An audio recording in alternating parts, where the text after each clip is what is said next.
Mental Salvation Radio. Salvation Sundays. Thank y'all for tuning in to another installment of Salvation Sundays. Welcome, welcome, welcome. Let's play some Taisha Marie as we usher in episode 43. My special guest will be no other than Sister Angela Muhammad of Vanguard Television. What up, Jay Robinson? I'll see you this week, right? Bong, bong, bong, bong.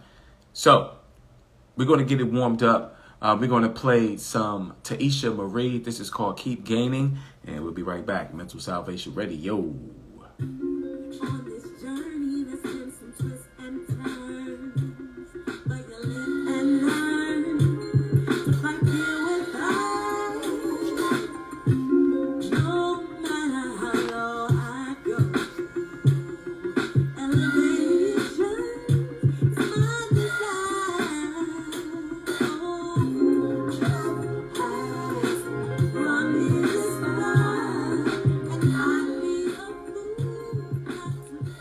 Mental Salvation Radio, Enoch 7 Prophet. Welcome to Salvation Sundays. This is episode 43, episode 43, episode 43, episode 23, I think. 23, I don't know. But episode 43, my special guest is the one and only Sister Angela Muhammad of Vanguard Television. If you know anybody who is an entrepreneur and has that entrepreneur spirit, who is a black woman, send them my way. Mental Salvation Radio Instagram. Go to the link in the bio. Click the link in the bio. A drop down window will drop down. It will take you to a form that you, yes, you can fill out 2 dates in which you are available. That's only on Sundays. We want to do Salvation Sundays only on Sundays. It's not Sunday, Monday, it's not Monday, Tuesday, Wednesday, Thursday, Friday, or Saturday. Love. It is Sunday, right? Sunday.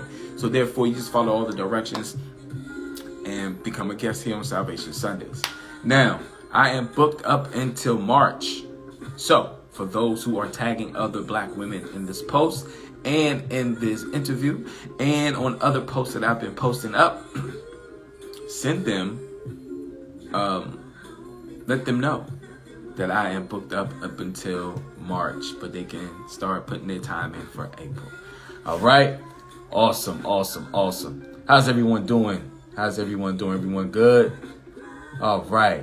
Let me bring in my special guest.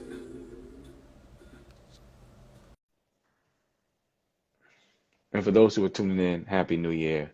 If I haven't said it already, we know the New Year is in March, yes. But for those who say, this is a new year, new me, Happy New Year to you. Sister Angela.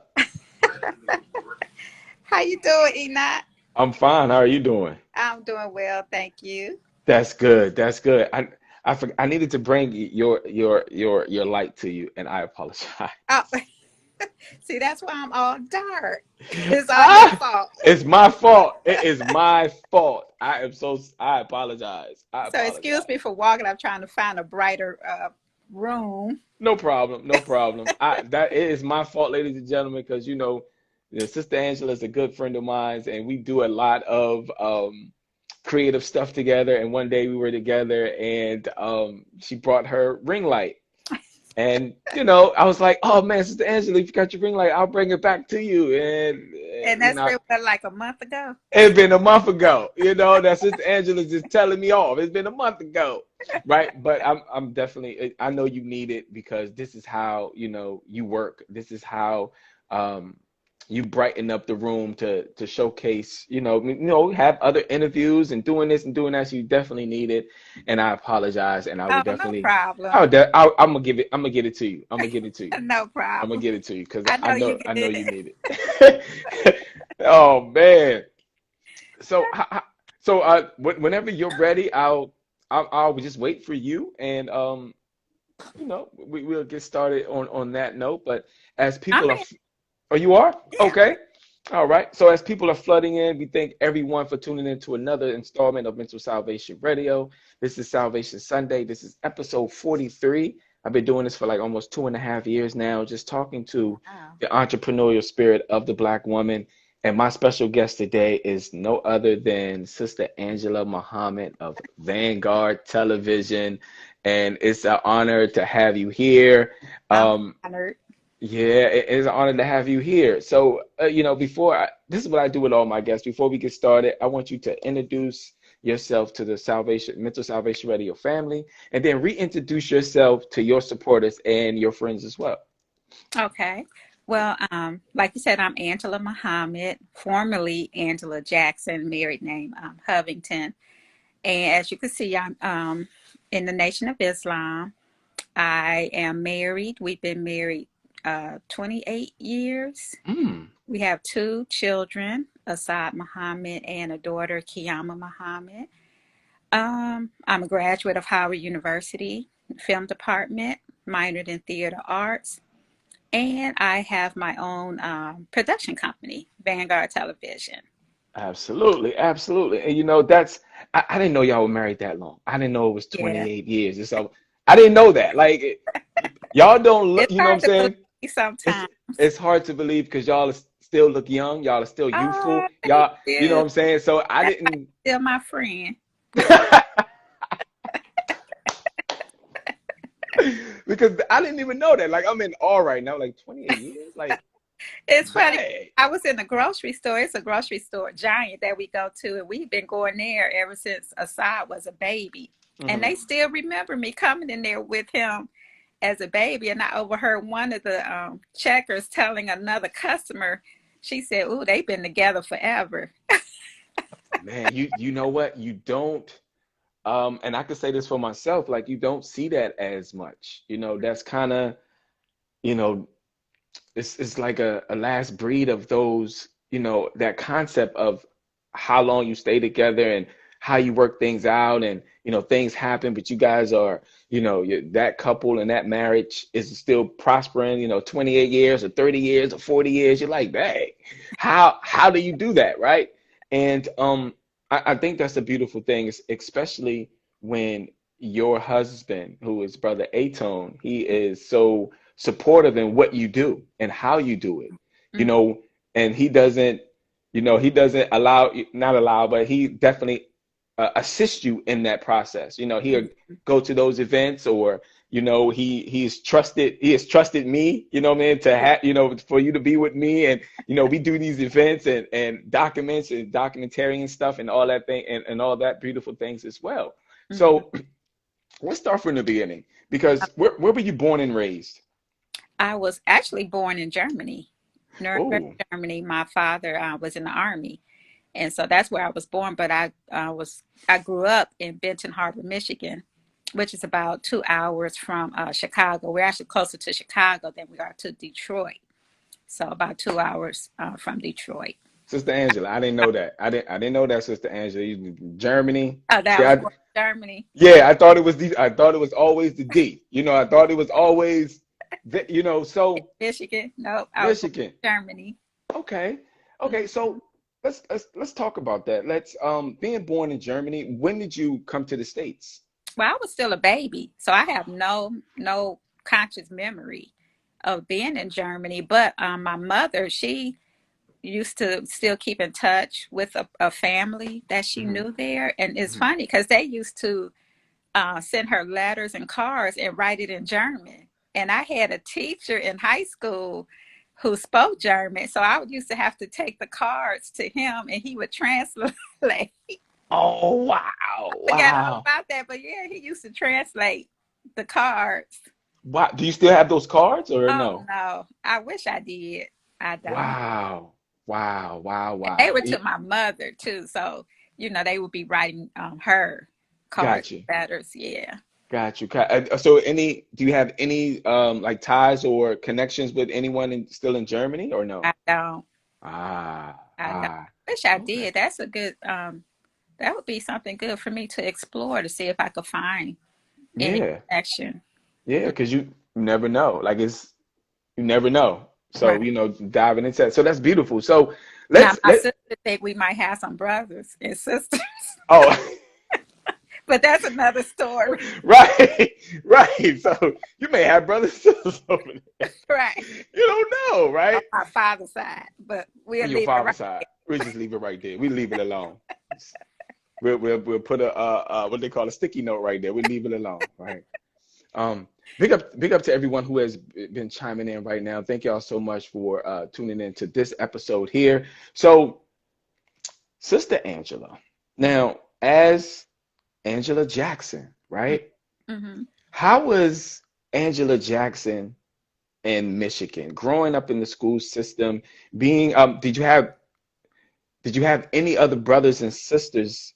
Um, are those are things I want to know. Like, what type of person were you in as Angela Jackson? Um, well, I was always quiet and I would say shy, which I Uh-huh. still think I'm quiet and shy now, but even more so in school. But as I got older, I kind of tried to grow out of that a little bit. I was in band, I was involved in band.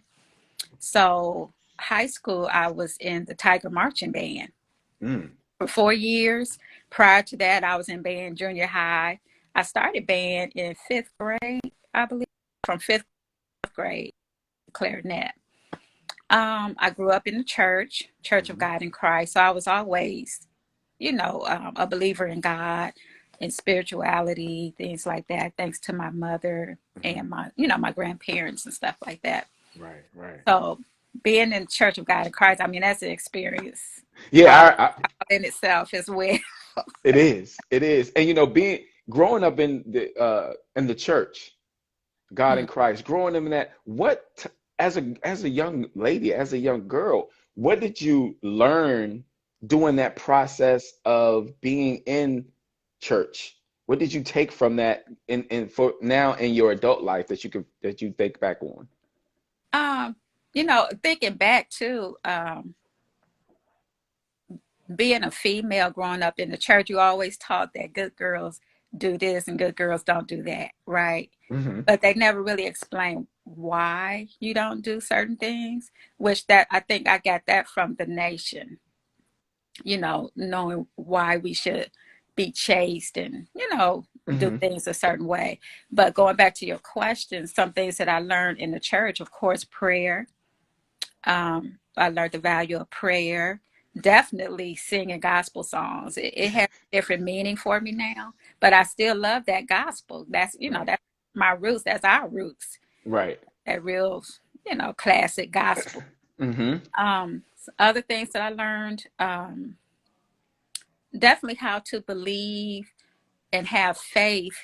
You might not necessarily see how you're going to accomplish certain things, but if you believe and have faith, knowing that something can or will happen. I definitely got that growing up in church. Awesome. Awesome. And it was I hope going I to answered your Yeah, question. you did, but you absolutely did because I know for me growing up in church, we were in church, Saturday nights and all day Sunday and sometime Mhm. Wednesday, and we'll be in church all day, all night, Don't knowing talk about sunshine band rehearsal, choir rehearsal. all of that. It's just that ties it to, and that makes us who we are, Mhm. as we push forward in this life, right? And as a young child, who is Angela Jackson, as a young child going into the elementary school system, did you go into the elementary school system or were you homeschooled? Oh, I was in school, public Okay, school. public school. Okay, and then being in public school, you were in the band. You said you were shy. So when did you break out of that shyness? Did it happen in college? Did it happen in high school? When did you start to find who Well, you actually were? I think I think I'm still shy to a certain degree, but I was always interested in the arts. So that kind of ties in with the arts. I used to want to be an actress because I always wanted to, because I was shy, I always wanted to be somebody who wasn't right Uh-huh. or who had these exciting lives, as far as actors or characters are concerned. So I Right. was always involved in the arts. And I think when I went to college, that kind of um, helped me find my niche, I guess I would say. Because Mm-hmm. I actually went to school in California first. I did a year and a half out there because, I Mhm. was going to audition and all of that. Right. But I had this theater teacher who told me that my voice was too soft for theater. And Mm. so that kind of, I said, but she said, you'll probably make a good film actress.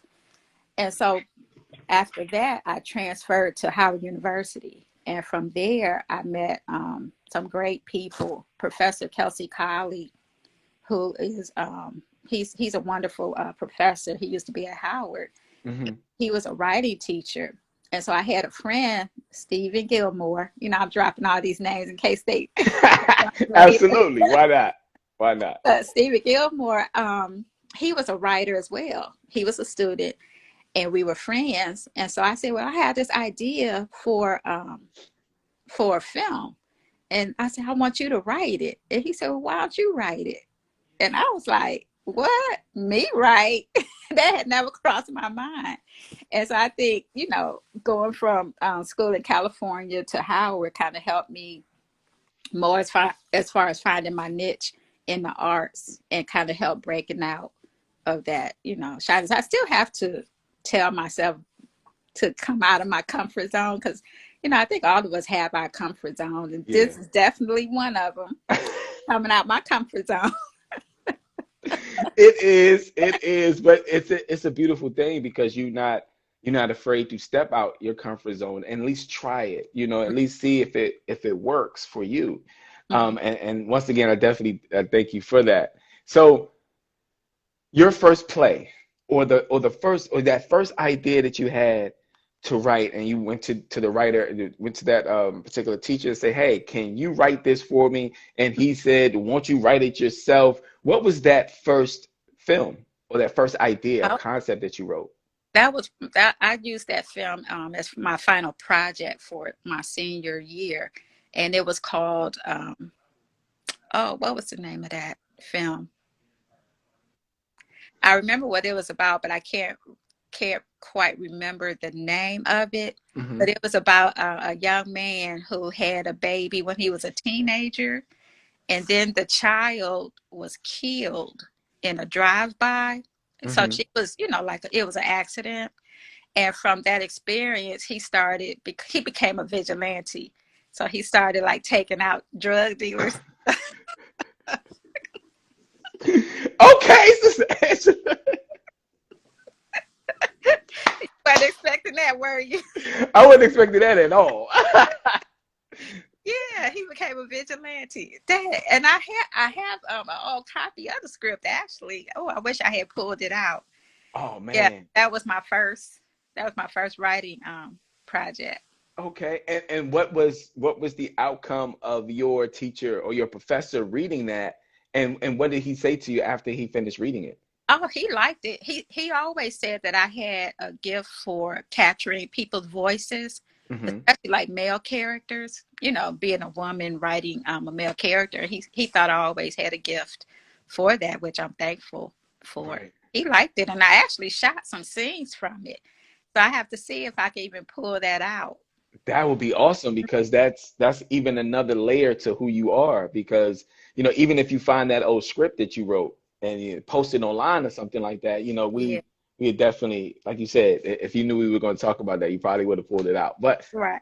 these conversations are so genuine, they just go with the flow, and Yes, of sir. course, you wouldn't have known to pull it out and nothing like that. Right, right. So, how did you get to the writing? Like, what sparked the writing in you? Was it poetry? Was it just reading other writers, like other poets, or reading books? Like, what really sparked the writer in you? Well, actually, I think what kind of sparked it was that incident when I said, "Oh, I have an idea for a film." Hmm. And I went to someone who I thought would do it, and he told me to write it. And so from there, I think that's when I started. Oh, well, I think I kind of got a talent for this, especially with my professor, Professor Colley, telling me that Hmm. he thought I had a gift for capturing people's voices. Right, Mm. right. And And so and from there, that's when I started, reading more scripts, more plays, mhm. more poetry, because the idea could come from anywhere. It sure can. And as you mentioned, I was surprised to even hear you say, he was the vigilante, this person killing drug dealers. Like that surprised me because I know you. Like I know Sister Angela is shy at times, and I know Sister Angela's in the Nation of Islam, and I know Sister Angela, but just to hear that coming from you, I'm like, I want to read that. Like, where is it at? Let's turn it into a movie. So, um, as we go on in this life and move forward, from sister, from Angela Jackson being in the church, Mhm. from Angela Jackson, going to elementary to junior high to high school to now Howard, no, then going back to Cali, then now going to Howard University. What experience coming from Michigan, right? Then coming to DC, what type of experience was that for you? Oh, early on, I'm not gonna say it was overwhelming because actually I felt more at home here in DC than I did in California, believe it or not. Mm, Because the school I went to in California, I came from a school that was majority black, right? uh-huh. California, that college was majority white. And then coming to DC, where it's back to majority black, especially at a HBCU, I definitely felt more comfortable, more at home here in DC. And now, since I've been here, you know, a few years, Uh-huh. when I go home, I be ready to come back. Yeah, because I grew up, it was a small town. Hmm. Everybody knew everybody. I have friends that I've known since I was like 5 years old. We went to school, all the way out. My best friend, we've been friends since I was five. And Wow. yeah, so that's been almost 50 years that we've been Mm, friends. Almost okay. 40 something years. Right. Yeah, so that's how it was coming from Benton Harbor, Michigan. And so, it's a small, quiet town. And when I go back home, I'll be like, okay, I'm ready to go back. Right. Ready to go back. See y'all later. See y'all next year. 6 months from Right, now, whatever, right? right. Beautiful, beautiful. And coming to DC now from Cali, California, coming to DC and to Howard, you know, um, being on Howard's campus and now knowing what you want to do as far as your career path or your creative path or your creative goals, how how was that experience as far as um, being a film director or knowing that you wanted to direct films or knowing that you wanted to now be this writer, being on the Howard campus, one of the most historical black colleges that we have here in the HBCUs. um, how was that experience? As you said, you were coming back from a black college in California, but I guess that No, it was experience, white college. it was a white Yeah, college. it was Okay. white. So that experience there was totally different than what it is at Howard. Now, Yeah. here's the flip side that I want to ask you this question. Coming from that white college, right? Hmm.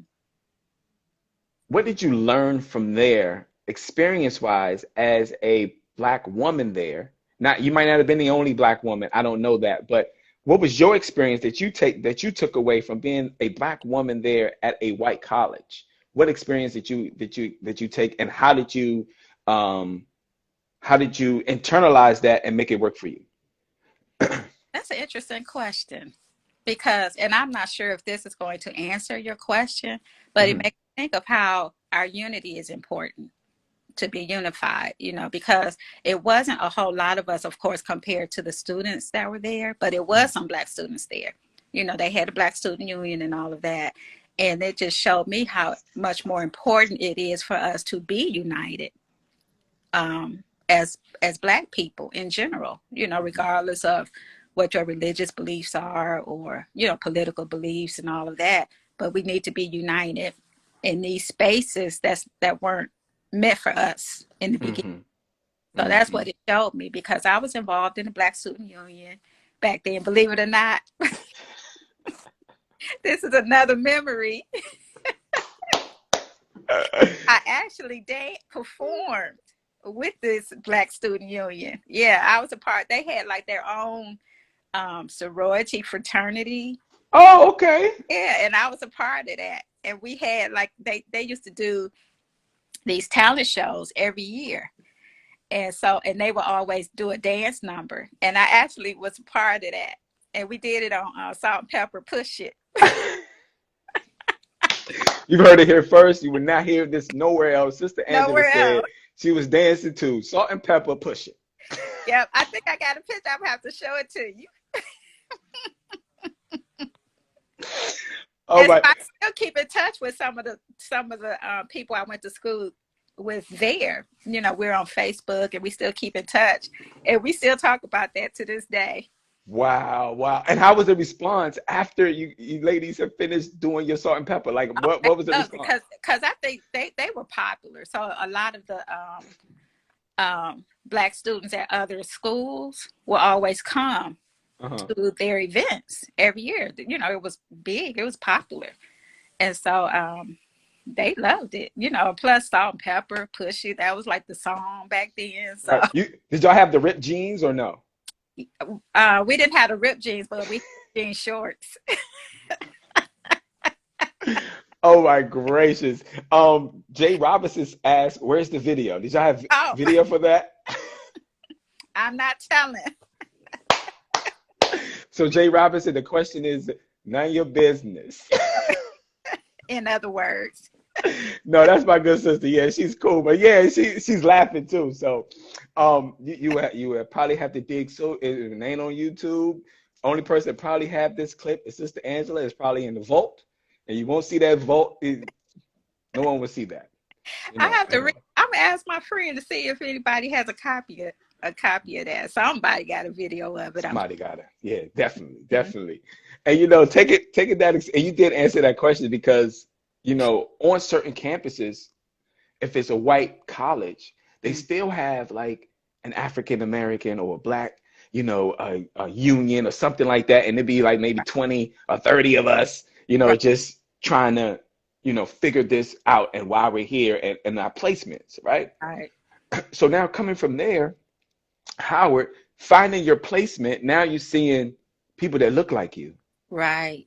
Now you're like, oh, dang, I've been missing out. Or I am now a part of a bigger picture when it comes to. I definitely felt more at home.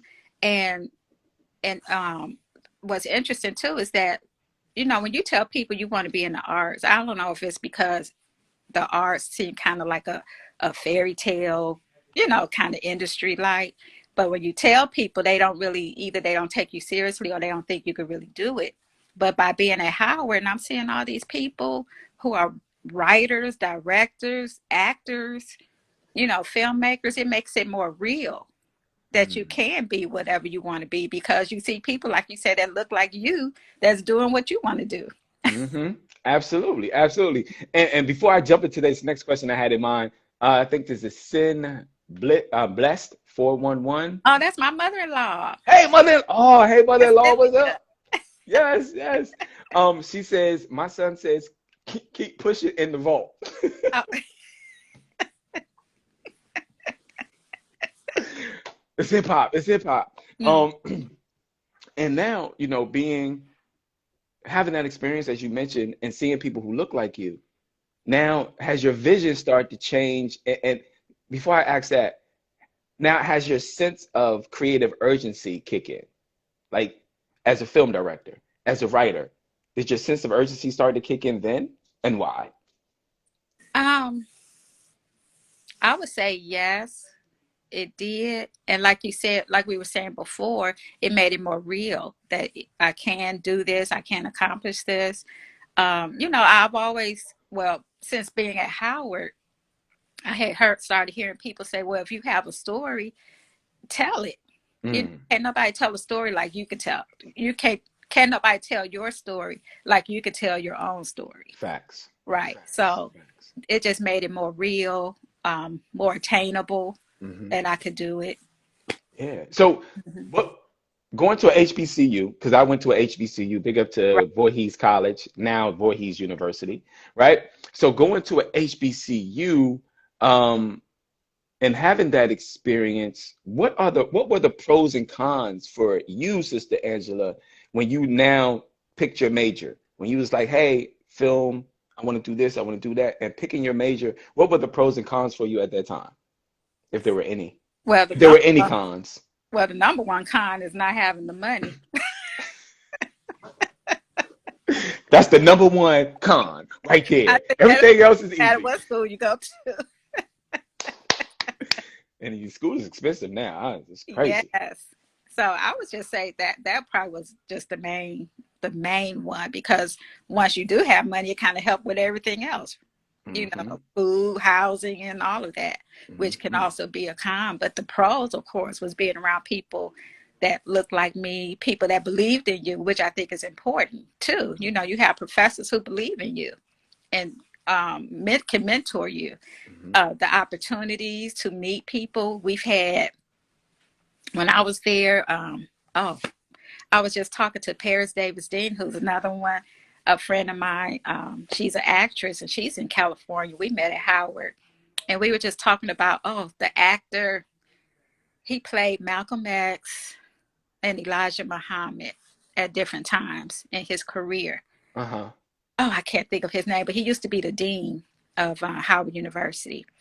I mean, the theater arts department. Okay. So you have people who you know work in these fields who teach at Howard as well. You have actors who come from Howard. Chadwick Boseman, he came from Hmm. Howard. Taraji, I think Taraji and my friend, yeah, Taraji and my friend Paris, they were in school together. They did a senior theater project together, and you could find Morgan that. Morgan Friedman? No, it was Al Freeman. That's who it was. Al Freeman? Yes, Al. Okay.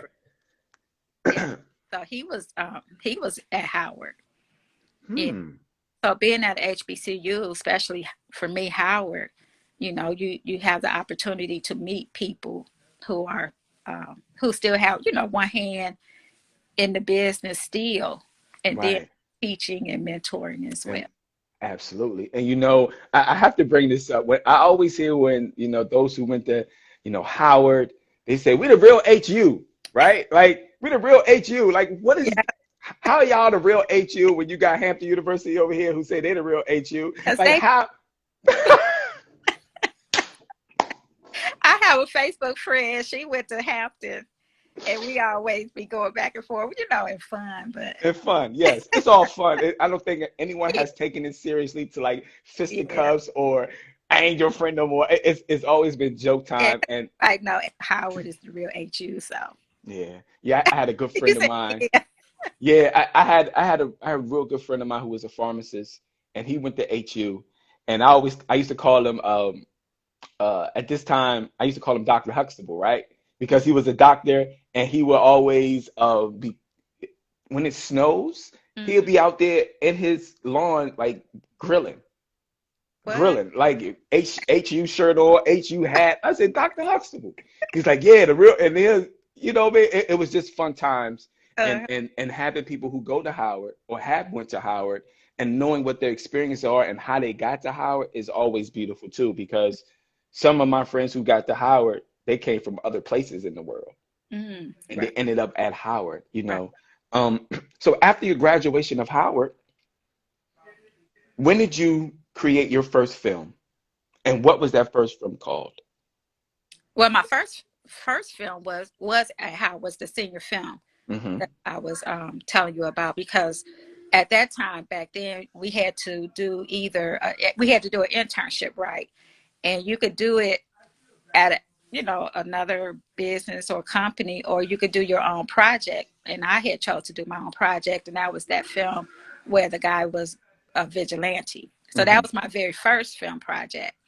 After that, I what did I do after Howard? After Howard, by then, I was expecting a child. I got married, so that took the creative part kind of took a back seat for a little while. Mm. But then I started getting back more into writing, and I decided to do plays at that time because you know I felt that it was cheaper to do a play than Hmm. it was to do a film.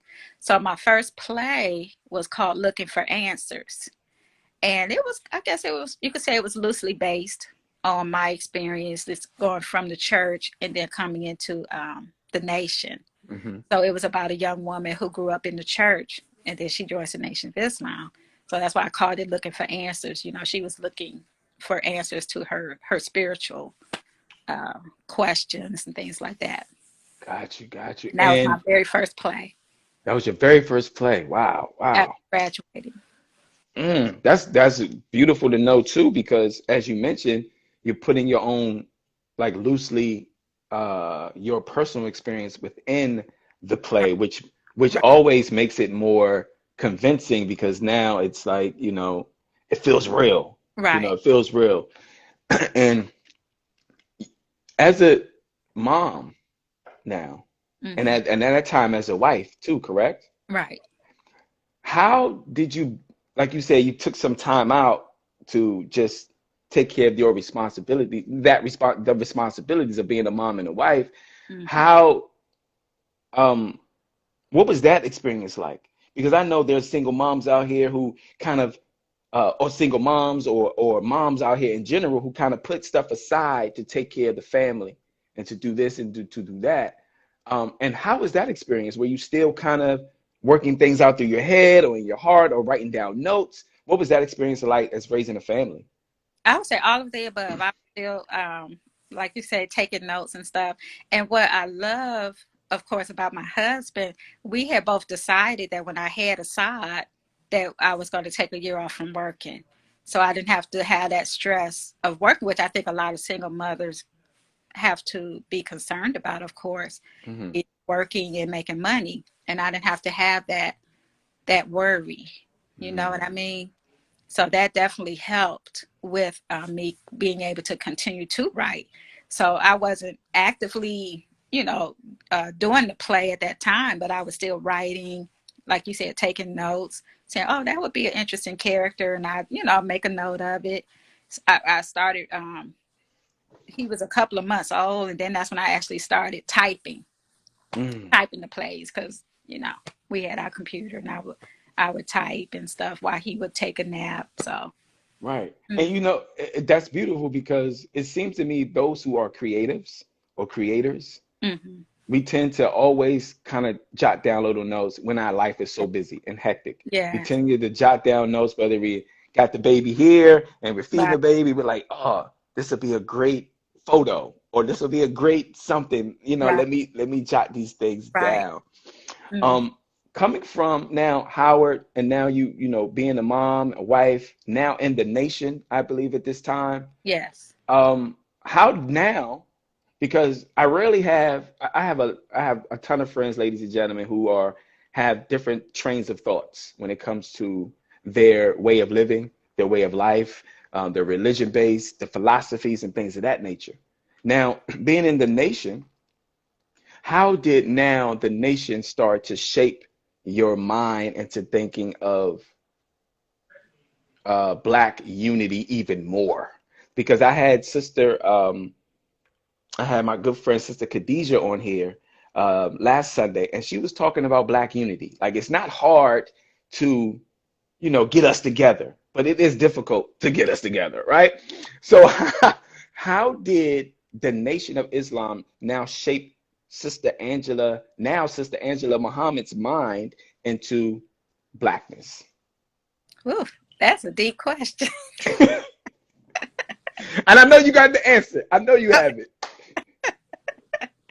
Well, I would say, how did it shape my mind to my blackness in a sense?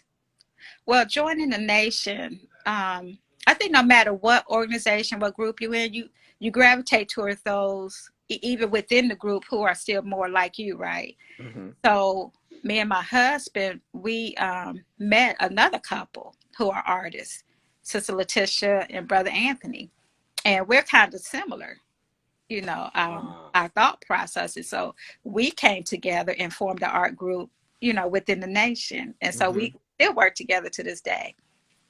And we started doing projects together, me and her. Oh, that's you. I was That's looking me. at. That's me.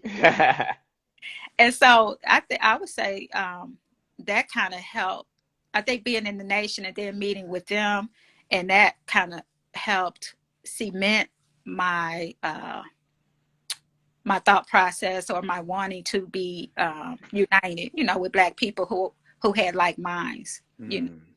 So from there, I it also encouraged me to want to work even more with Black people. Because I think sometimes as artists, we think we got to go to them. Mm. Like Dave Chappelle said, whoever they are, Right. Whoever they are. right? Whoever them are, to do things, to accomplish things. And in my experience being in the nation, we don't have to do that. And especially when we had the Million Man March, Mm. that kind of like took it to a whole new level. It I did. was like, okay, we don't have to go to them all the time for everything. Right. We have what we need right within our own family, our own community, our own religious organization, Ab- whatever.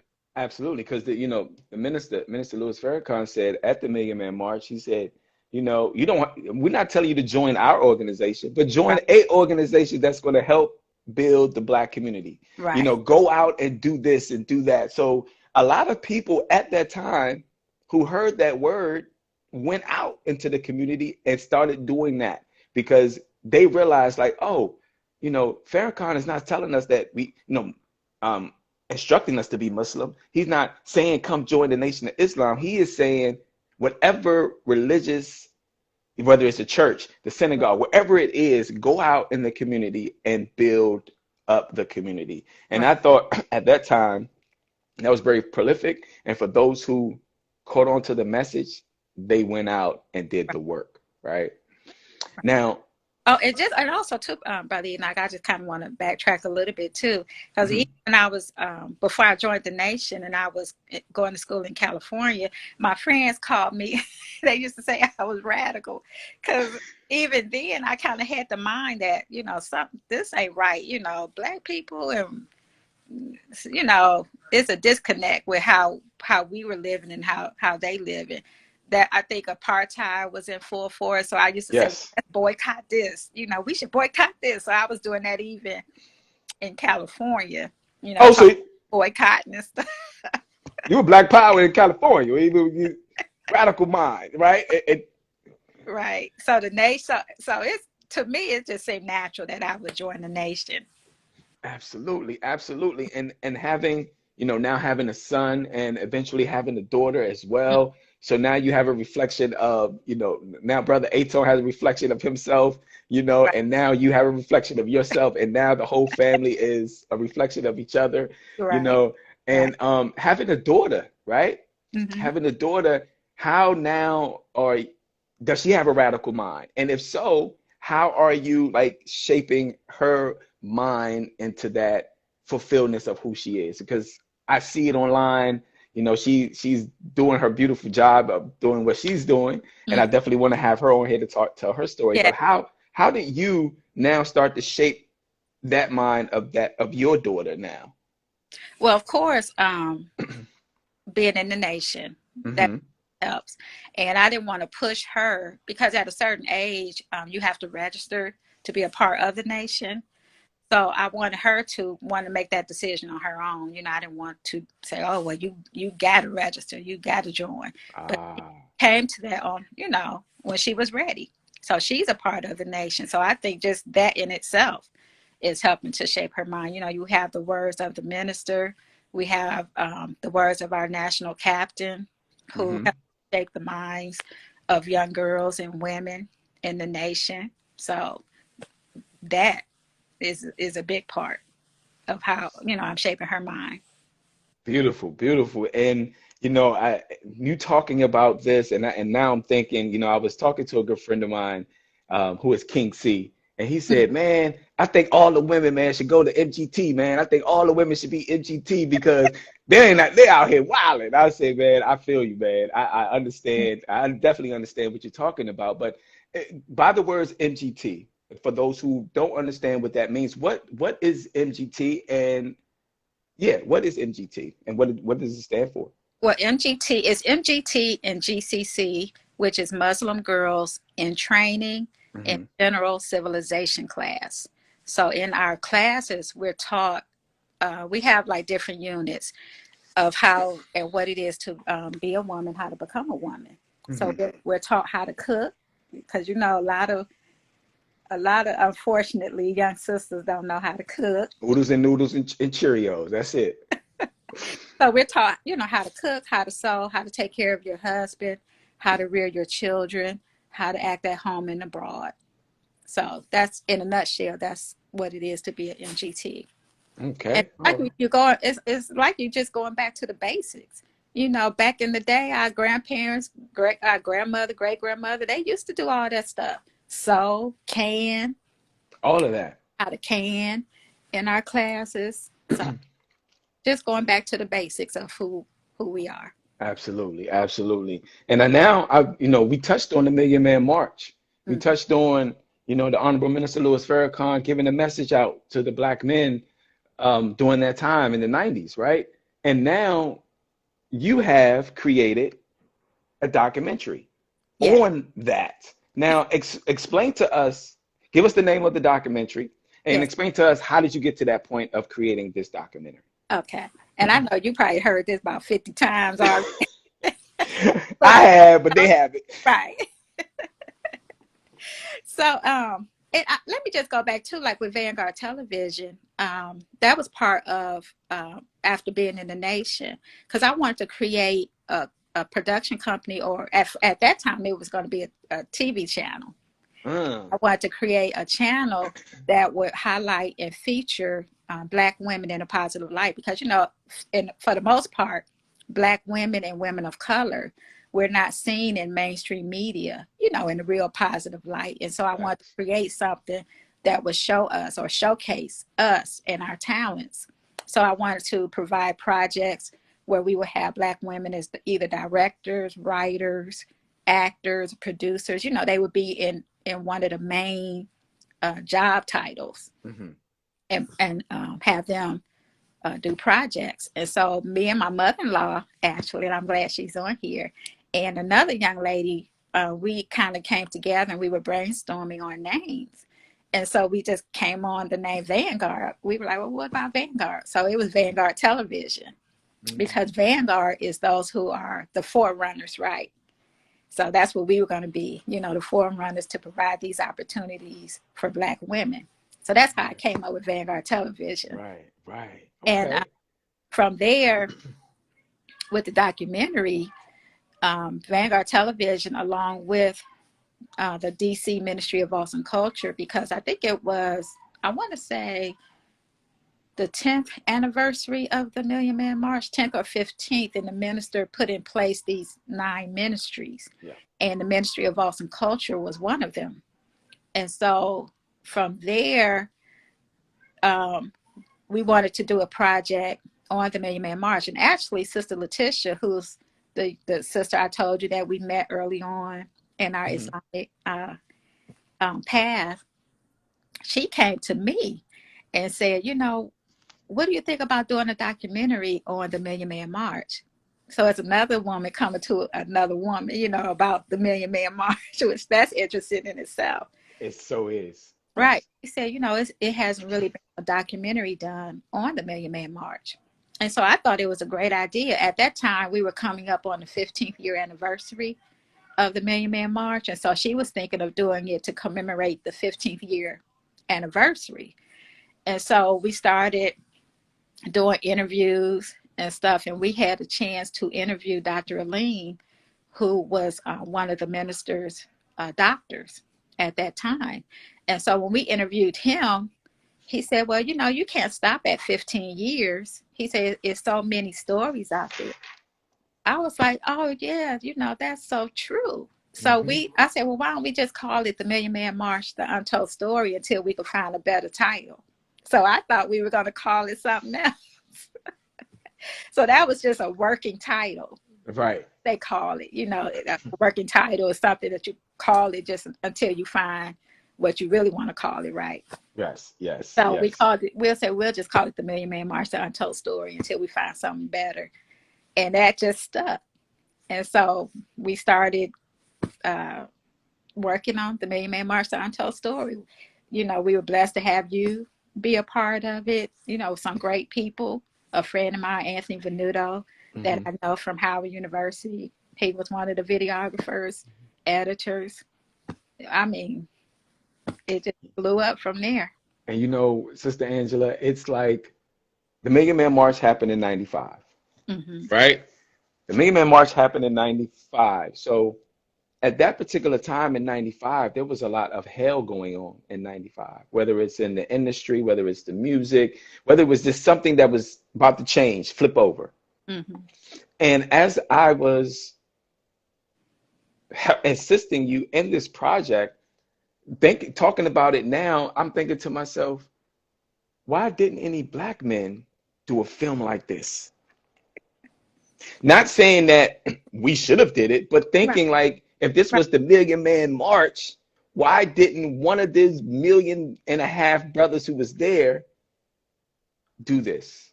And right. now the answer is because it wasn't for them to do it. Out of all of the 1.5 million men who were there or more, because you know they kind of fluctuate the Right, numbers, right. you were the one who were given the task to do it. That's amazing. And it's funny you say that because we also interviewed brother Ishmael, Hmm. who's one of the sons of the Honorable Minister, Honorable Elijah Muhammad, Hmm. and he's the assistant minister for Chicago, right? So we Hmm. had a chance to interview him, and he even was like, because the final call, whenever the minister speaks, the final call team tapes everything, right? And Right. he said, I wonder why they never did a film on the Million Man March. And then he said, he turned right around and he said, that's because it was meant for you to do it. So he even said the same thing that you're saying. Yep, yep. It was meant for you to do it. And I was there I was there that day when we was interviewing the brother too, and just Right. to see the difference that like the spirit he had was just Mhm. calming, it was informational, it was welcoming, and that was the whole concept of the idea of the Million Man March is just get all these brothers together Right. and make sure that no fighting going on. There's no BS going on. There's nothing, just love and unity. And everyone stood there for hours in solidarity. Everyone stood there for hours. I wasn't there because I was in South Carolina, wasn't able to make it to the Million Man March. But to see it on CNN, Hmm. to see now this iconic figure in Black history speaking to 1 million+ men, I was like, this dude right here is powerful. Like this dude right here, this is gonna change the concept of the negative aspect of black men, right? Right. So your film itself kind of tied in all of these things when it's talking to the minister's telling the story of how the Million Man March came about. Hmm. Um, what was like the ins and outs of getting everyone in line to be a part of this documentary? How long did it take you to Well, to because we could talk about that for a long time. But absolutely. yeah, but in a nutshell, I mean, it was a lot of following up. I just talk about the minister for the most part because, of course, he was the most important Yes. person, in Yes. the documentary. So um, I always thought, okay, we can't do a documentary without having him. I mean, it would just be impossible. And it seemed like we were um, coming up against obstacles as far as trying to get to him. And Hmm. so my husband, he was like, well, let's just go ahead and just work on it as if we won't be able to get him, and just work on it, keep doing what we're doing. And Hmm. I think because of that, because Allah saw that we were still willing to work on it, we got blessed to meet him. So he told me what to do, right? He said, okay, what you gonna do? You're gonna send an email and then you're gonna call him. When I say call him, I mean the office, right? Here. Right. We ain't talking about direct call to the Right. minister now. You're gonna call Chicago and then you're gonna follow up. And then he said, then 3 or 4 days later, you're gonna do it again. So I kept doing that, kept doing it, kept doing it. Finally, I got a call from Chicago. they said the minister said that he will be interviewed because he was supposed to be in DC. I Mhm. said, okay, we got to move. What they say, hell and high water. Yeah, you got to move. He's going to be here. We got to get to him. Got to get there. Finally, got word right. But when he said that he would do it, it took another 3 years before he actually sat down and we interviewed him because he was going in and out of the country during that time. So he said he would do it. It took another 3 years before we actually sat down with him. And that was when he was going to be here in DC for Reverend Willie Wilson's Men's Day program. Mhm. And when that day came, whew, I can't even explain it. I can't either. Me and my husband, we still talk about it. It's just, I mean, to be in his presence. And he's such a humble brother. Mhm. I mean, because you were there. Yeah. Yeah. Yeah. It's that experience of, and I was talking to someone else about that. It's just you knowing the backstory and no one else know the backstory. It's like you post a photo and people are chiming in, whether it's good or bad, but they don't know the backstory of this photo, right? Right. So when the minister walked in, like I got chills because I'm like, I've been hearing about this guy all my life. I've been reading bad stuff and good stuff about this guy all my life. Right. And then he walks in like someone's granddad, like, you know, he was Right. what song did he sing when he entered in there? He was He like, said at last. Because he knew it had took a long time. at last. I said, oh, this is my granddad. He had that granddad energy. And I was like, what whoever's been telling who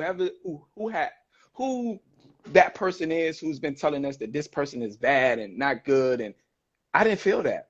Mm-hmm. We met him twice. We met her, Twice. I never felt that from him. I felt like he had grandpa energy. And you know what I mean? It was like we going to see granddad and you know what I'm saying? Like that's the energy that I got from him. And that granddad that'll tell somebody off in a minute. Not And don't care. Just be like, right.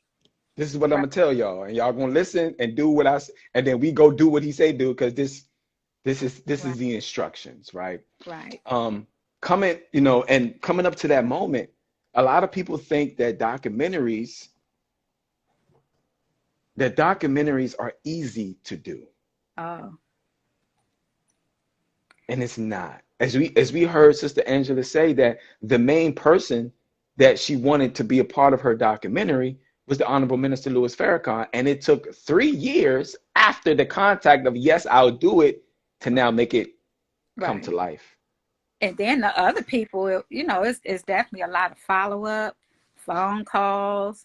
I mean, and then when you don't have like a big budget Hmm. anyway, I Hmm. think that, that tends to make it a little harder too. It Yeah. does. It does. It does. And But it's worthwhile. When it happens, it makes it all the more special. it does. It does because a lot of work goes into a documentary. Yes, I know that because I was assisting Sister Angela in that, like just taking directions, Right. sending things back to Sister Angela. She's like, can we do it like this, Brother Enoch? Can we make it like come out into the screen, Brother Enoch? And I'm like, yeah, sure. But it's a tedious thing to do because now, as an editor, I have to make your vision come to life. Right.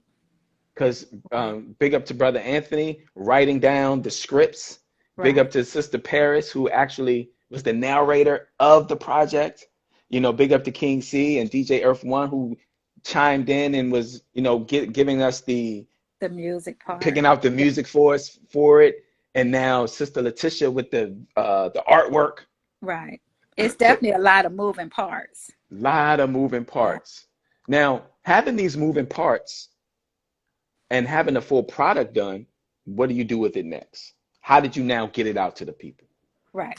Well, a brother in the nation, matter of fact, Brother Vernon, he told me about this platform called Kweli TV, Hmm. Kweli TV, and it's owned by this black woman, kind of like a Netflix type of platform. So he had mentioned that to me. So I reached out to her and I was like, oh, okay, well, I see what she's talking about. And so we sent her a copy of the documentary and she liked it and she put it on her platform. So you could watch the Million Man March on Quality TV.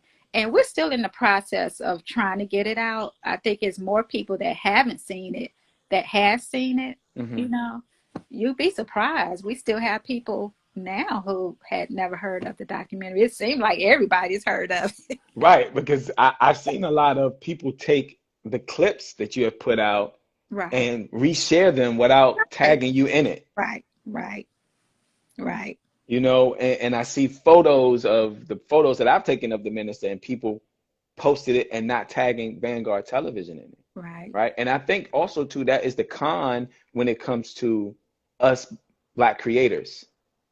When we put something out, no one, when people share it, they don't tag us in it right, to even further get the word out. right.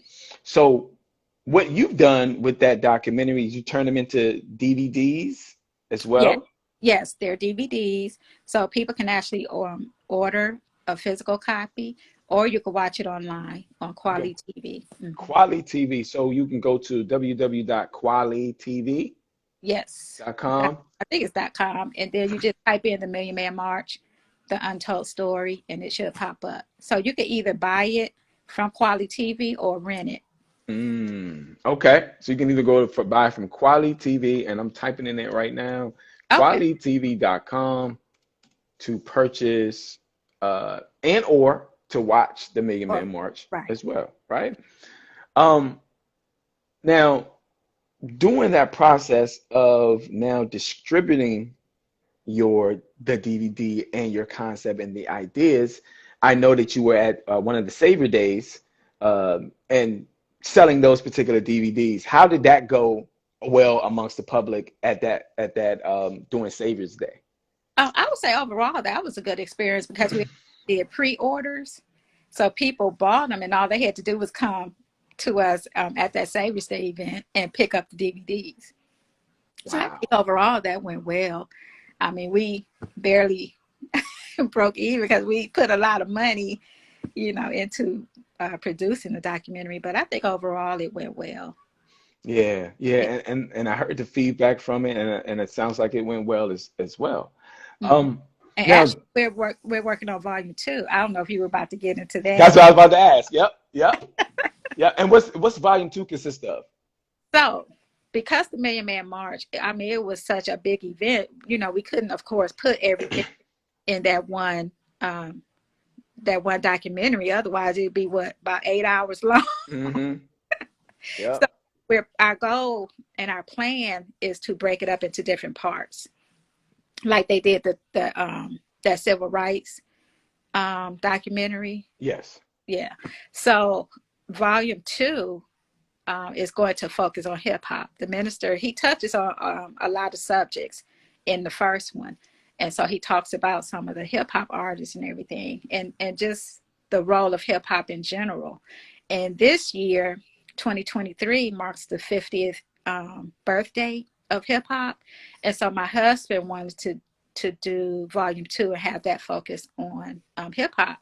So the name of that one is called The Million Man March, The Untold Story, The War on Hip Hop and Black Youth. Because we know that there's a war going on with hip hop and Black youth. We could see it with Ye. Mm-hmm. That's definitely, I say, at the top of the list, probably of everybody's mind. But it's a war It going is. on, with hip hop in general. So Yeah, yeah. that's what And I do. So be on the lookout.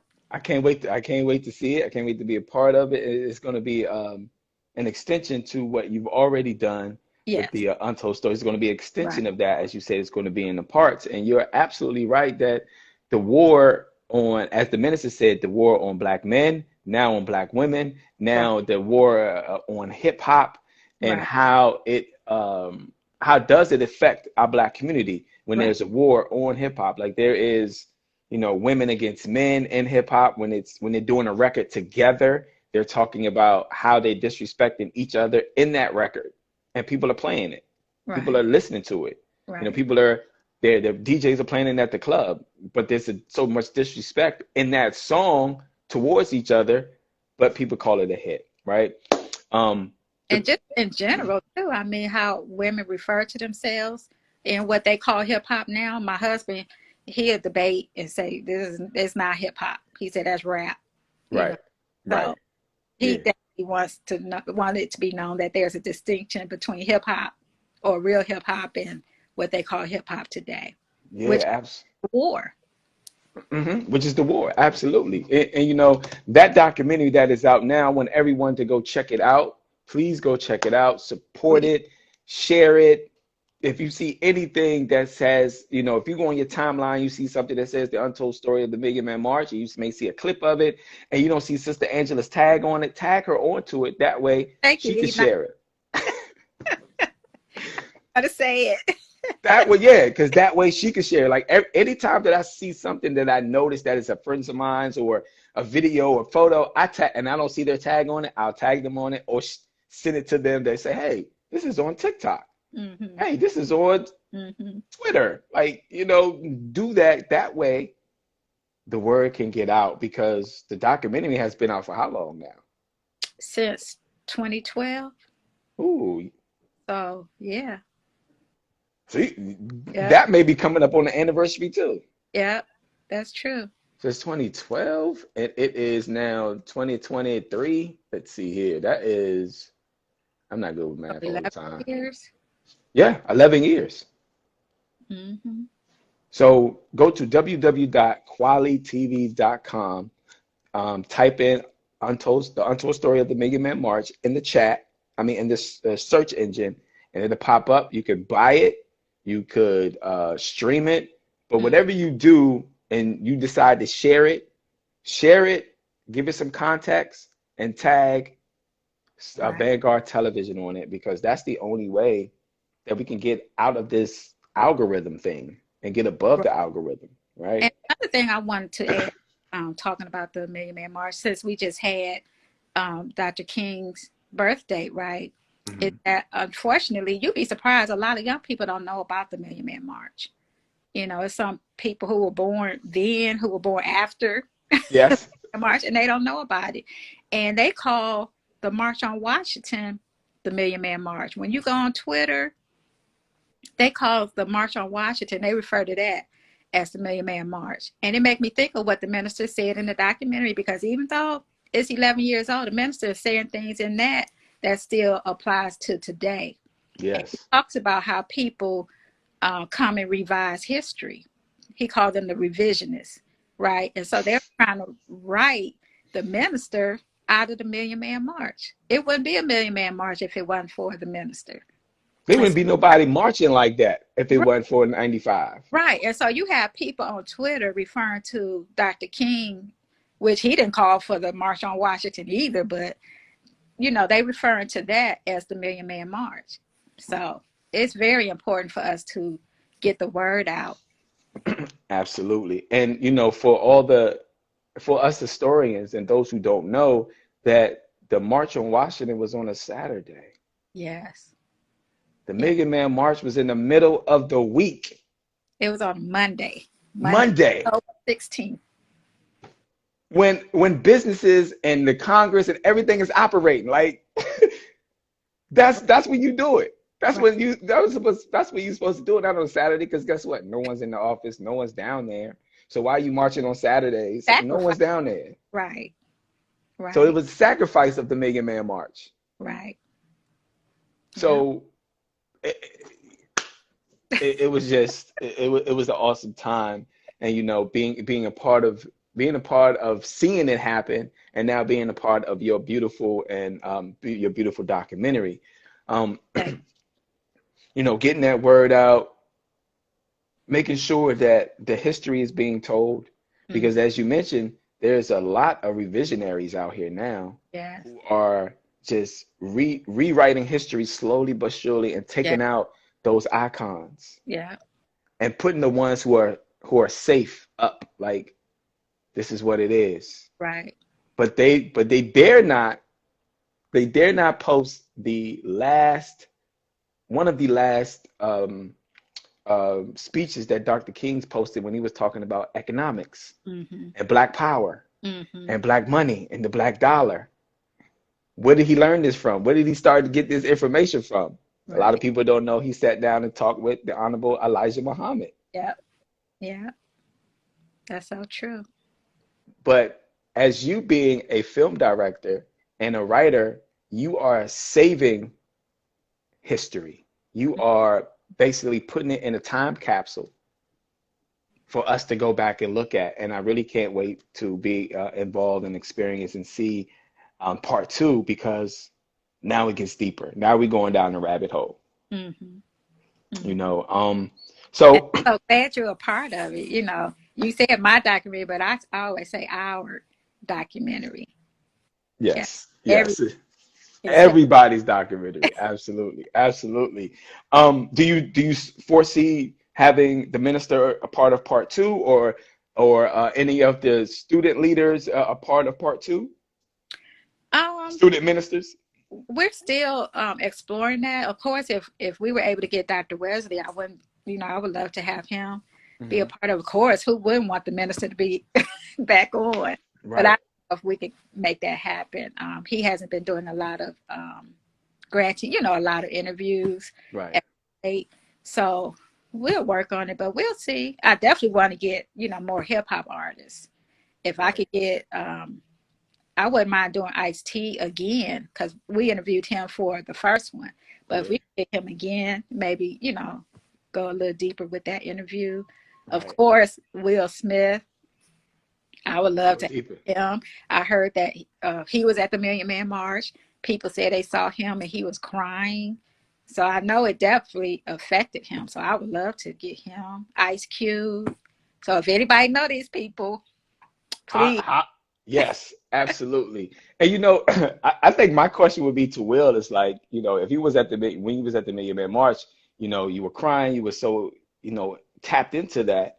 Mhm. What made you do what you did to Chris? Like what, Right. I you know, love what, yeah, by it. you already being at the Million Man March, Right. did you reflect back on that time that you were at the Million Man March? Right. That's probably something I'll ask him off camera, just to see what his views are, right? Right. Right. But as you mentioned, the Ice Cube, Ice T, because we did interview Ice T, and I thought Mhm. I thought that was I thought it was cool Oh yeah. because you were I thought it was cool because how we got there, how we when we arrived, it Yes. was great. It And was he was great. so down to earth. He was very Was, down to earth. was that your first time meeting him? That was my first time meeting Ice T Oh, okay. Yeah. ever. Real down. And just to see him coming from like the cop killer to now SUV, like just He to is see him now on right. TV. And just to be on that set, because Law and Order is one of my favorite shows, and Law and Order SVU. So just to Yes, be on the set, that was like an experience for that me. exp And seeing, yeah, some of the other actors, that was kind of wow. yeah, it was. And Ice T was so down to earth. You know, it, Sister Angela, was she was in her uniform. She was prestige. You saw Represent. that. She was representing all the way. And Ice T goes, "Hey, you guys want some bacon?" What? No, we don't want no bacon. Because he was eating. He was like having breakfast or something. You guys want some to eat? You got some bacon? I'm like, but he was like, no, I know you don't eat bacon. I was just being Right. nice. And he was dropping the F bomb and everything. Yeah, he was, and He it was being was, himself he was though. being himself, but he Yeah. was also telling how he got to the Million Man March. So run down the list of guests if you can, that are a part of the Oh, documentary that people can um, look forward to seeing. we have Ice T, Chuck D from Public Enemy, Dr. Dorothy Height, Mayor Marion Barry. He was on there. Who else we have on there? Um, I'm trying to think. Oh, Sister Ava Muhammad. Ava She Muhammad. recently transitioned, Hmm. but she's on there. Um, of course, the minister. Hmm. Trying There to think. was, there's someone else that was on there too. Rock Newman. Rock Newman. Yep. He's Yep. there. Yeah. The brother that used to be on Channel 9 News in DC. Yes. Yeah, he's on. Hmm. Yeah. So Then just we go. have like just friends of ours, the local minister, he's on there. Yes. People that Yeah. we just knew personally. Yeah. Yeah. Definitely. But that like you said, the key person was the minister Yeah. because he had the vision. He was given the vision. Mm. He was part of the vision and happening. Like so, for those who think that the Million Man March made money, you'll get your answers. You'll get your questions answered there. For those who thought the minister himself took money Hmm. and put it in his pocket, you'll get the answer from the actual person, as they say, from the Right. horse's mouth, right? Right. You'll He actually took get my the answer. pocket and paid. Right.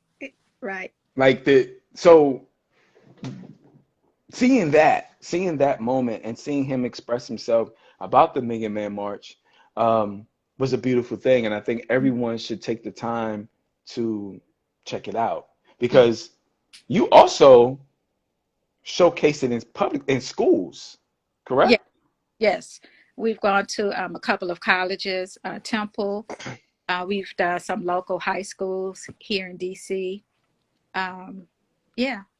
So we definitely I think one of the main things we want to do is to take it to the schools and to Mm, young people and show it. Because like I said, a lot of them never heard of the Million Man March. They don't know about the Million Man March. They think Dr. Martin Luther King was the one that called for the Million Man March. And some people, allow that story to continue. So we definitely wanted to, or would like to, take it to more schools. absolutely. And February is coming around, so Right. therefore, for those who are in the school district and those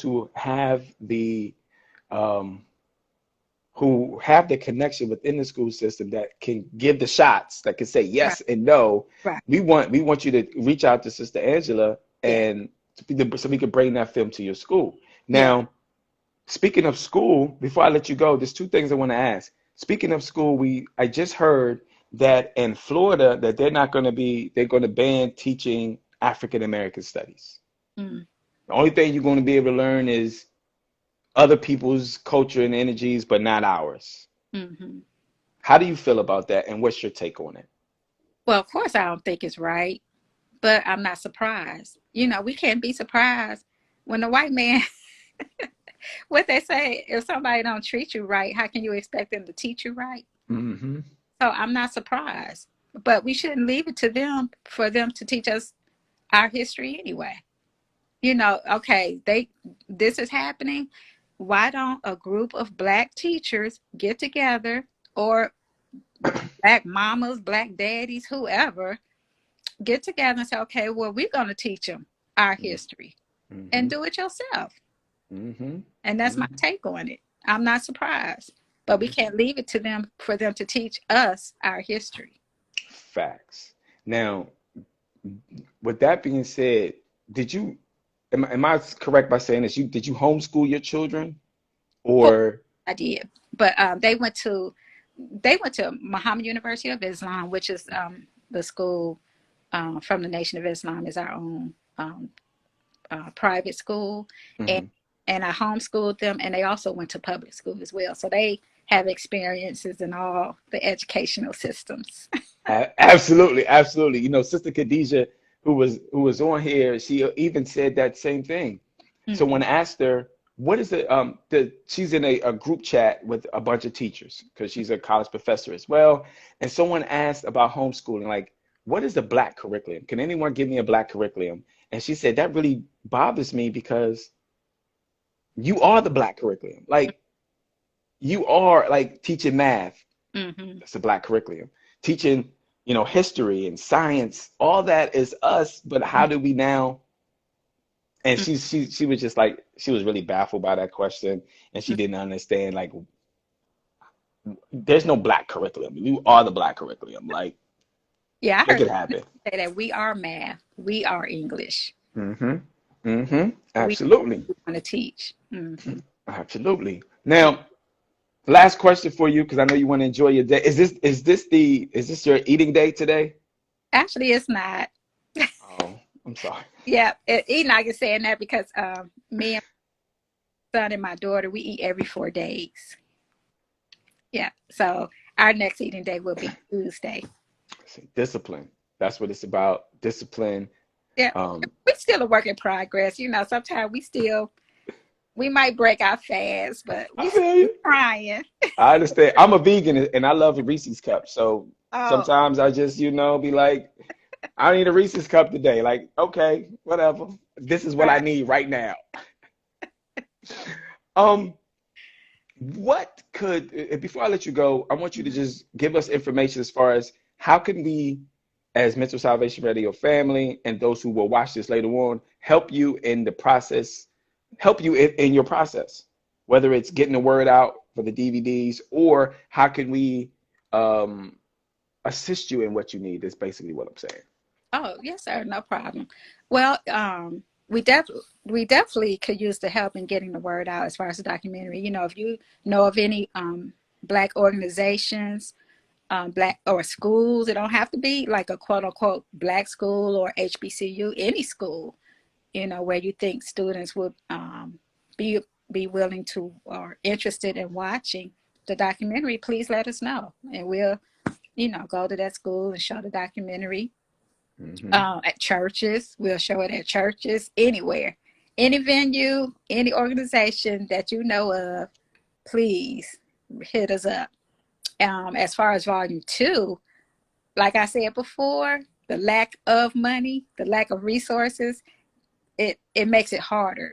I'm not gonna say it's impossible because of course we did, the first one without having a lot of resources. But if people wanted to donate and help us with the financial aspect of it, because we would like to travel so we could get some of these interviews out. We do some traveling to New York, Hmm. see some of the hip hop artists there in New York and get some footage there. So if people wanted to make a donation and help us financially, that will always be a help. Absolutely. Absolutely. And, thank you once again, Sister Angela, for your time, And your thank pa your you. patience. You're welcome. You're welcome. And me and Sister Angela are working on another documentary too. And this should be coming out, but it's called Journey of a Queen 2 or Journey of a Newsom Queen, Yeah, right? Journey of a Newsom Queen. Yeah, so we're working on that together, and it's always an honor and a privilege and fun to work with Sister Angela because Ah, some thank you. some of y'all don't know that Sister Angela's funny. Like she's funny. Like she's shy and all that, but she is like she has some humor with her. It's not all serious business, but she's very funny and she's very joyful to be around, and Oh, I definitely appreciate you. yeah, I appreciate you. Oh, another project that I'm working on too. Um, I'm in the process of writing a web series, and I had mentioned this to you briefly because, of course, I will be calling on you to help with this. No But it's problem. my best friend Zobia, and it's going to explore the friendship and relationship between these two young girls who are best friends. One's Muslim and one's Christian, right? And just talk about and explore their relationship. And it's going to be like a Nickelodeon style show. Mm. Yeah. So it's called My Best Friend Zobia. My best friend Zobia. Hmm.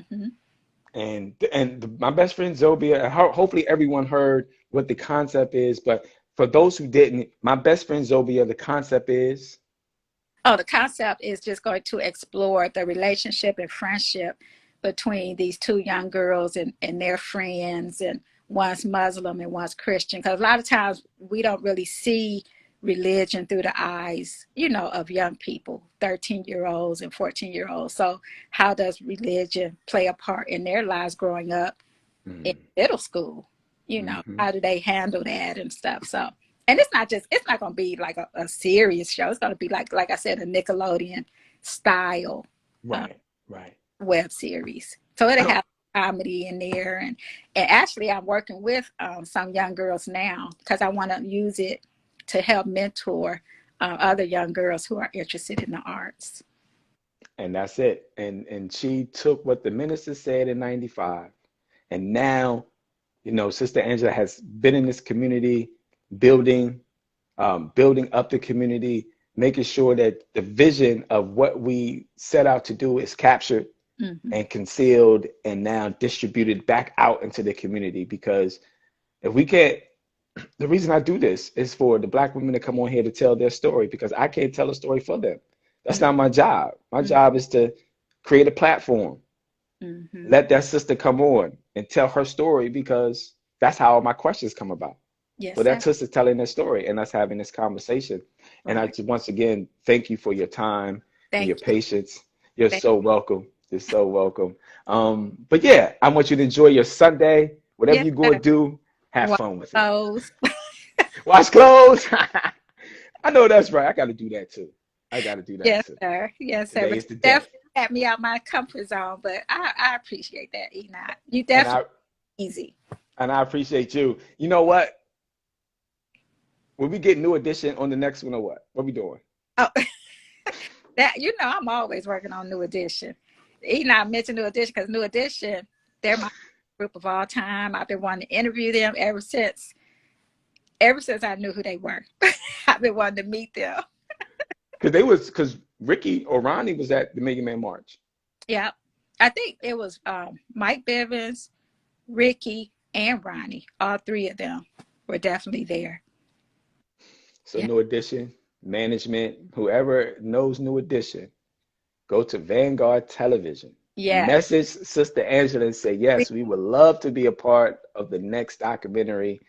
And they would let fit us know. volume two because they incorporate hip hop in a lot of their shows. So they know about the war on hip hop or the music industry. They know. Yeah. They know. They They know. know. They know. Yeah. Okay. They know. So, thank you once again. I want you to have a beautiful Sunday. Yes, sir. And yeah, we'll talk soon, because I have to give you your ring light. Yes. My ring light. Okay, you have a good one. All right, Enoch. All right then. Peace. We have finished talking to Sister Angela of Vanguard Television. And let's see here. Let's see if I can. Of Vanguard Television, right? So if you know anyone who has the entrepreneurial spirit of the Black woman, hit us up. Click the link in the chat room. Click the link in the bio and set up your time here. As I always say here, Mental Salvation Radio, the sun will always still shines no matter how gloomy and cloudy it appears to be. The sun will always still shines. Big up to everyone who chimed in today. Let me run it down the line. Big up to Jay Robinson. Let's see here. Van Bird Woodworks. Thank you. For Qua_Allah, thank you so much. Mother-in-law, thank you so much for tuning in. Sister Nara, thank you for tuning in as well. Sister Mawalisa, Temple One, thank you for tuning in. Big up to Push for Love. Wow, we have a lot of people here. Big up to Preneur Star Seed Podcast. Who else is in here? Big up to Cup of Tea. Thank y'all so much for chiming in. Big up to my Tay. Okay, my_Tay. What's up? What's up? Big up to Garganus, who is a hip hop artist. Thank you so much for tuning in, brother. And I think that's about it. Big up to Miss Sharice 202. For those who missed this interview, you haven't really missed this interview. Just go back, start it from the beginning, share it, like it, love it, subscribe, do whatever you need to do so we can keep this movement going. Once again, Enoch 7 Prophet, the sun will always still shines no matter how cloudy and gloomy it appears to be. The sun will always still shines.